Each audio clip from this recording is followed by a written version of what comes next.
भगवान श्री कृष्ण की जो पत्नी थी, जिनका नाम रुक्मिणी था, उनको जब पहला बेटा हुआ था तो उसका नाम प्रद्युम्न रखा गया था।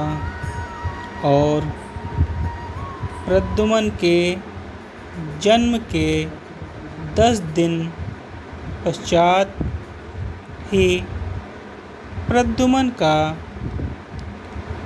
अपहरण हो गया।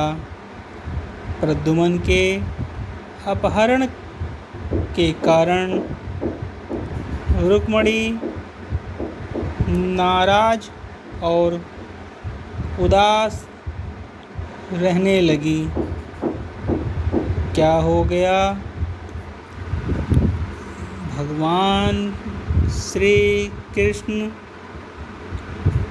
रुक्मिणी जी से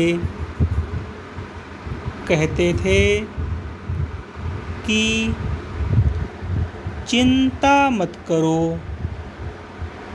क्योंकि प्रद्युम्न जहाँ पर भी होगा वहीं पर ठीक होगा। लेकिन इतना समझाने के बावजूद भी रुक्मिणी अपने बच्चे की चिंता में उदास और निराश रहती थी। और इस तरह चिंता करते करते रुक्मिणी जी के 18 साल बीत गए। 18 साल के बाद द्वारका में जब प्रद्युम्न की वापसी हुई और जब प्रद्युम्न द्वारका में वापस आए तो उनके साथ में उनकी पत्नी मायावती भी थी। अब समस्या ये थी कि मायावती की उम्र प्रद्युम्न से 20 साल ज़्यादा थी। वह रुक्मिणी पहले तो खुश हुई कि बच्चा वापस आ गया और फिर से दुखी हो गई, क्योंकि इतनी बड़ी लड़की से शादी की। इसलिए रुक्मिणी फिर से भगवान श्री कृष्ण से जाकर कहने लगी कि ये क्या हो गया। फिर भगवान श्री कृष्ण जी ने माँ रुक्मिणी जी से कहा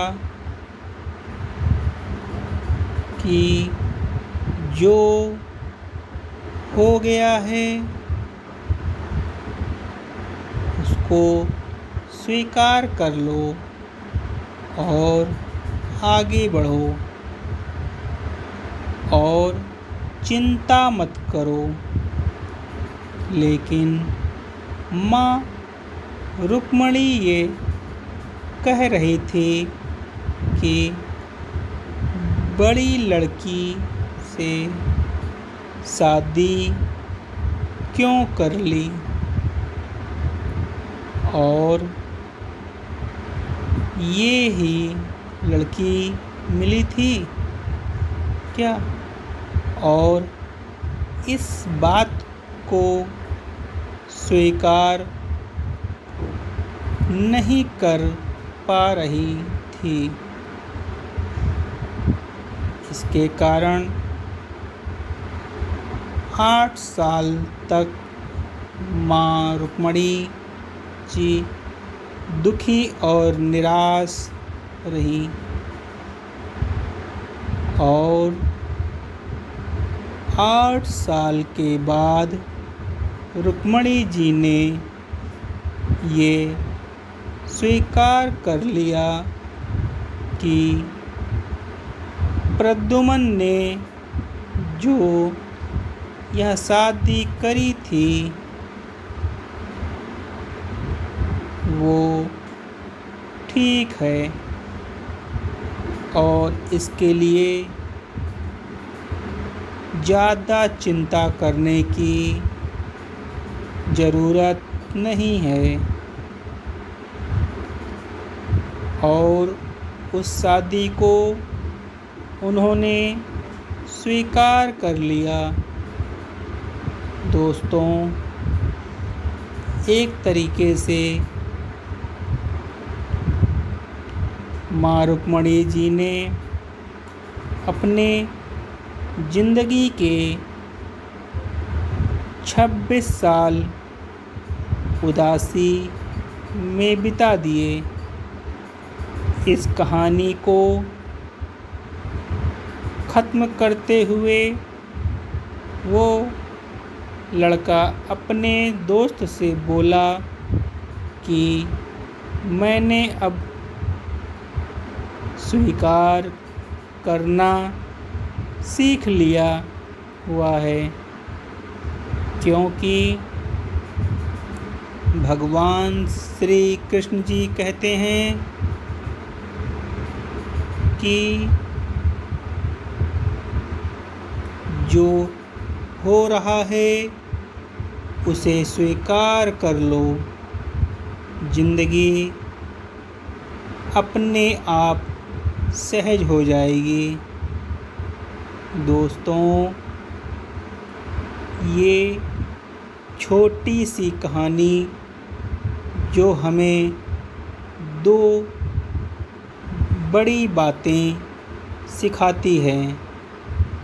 हमारे नियंत्रण में जितनी भी चीज़ें होंगी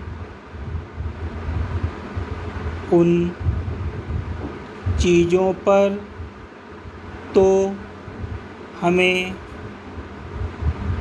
ज़रूर नियंत्रण रखना चाहिए, लेकिन जो चीज़ें हमारे नियंत्रण से बाहर हैं उन चीज़ों को हमें स्वीकार कर लेना चाहिए। अगर हमने स्वीकार नहीं किया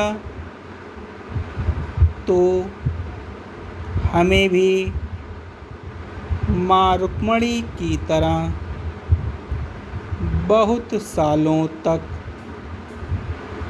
उदास रह जाएंगे।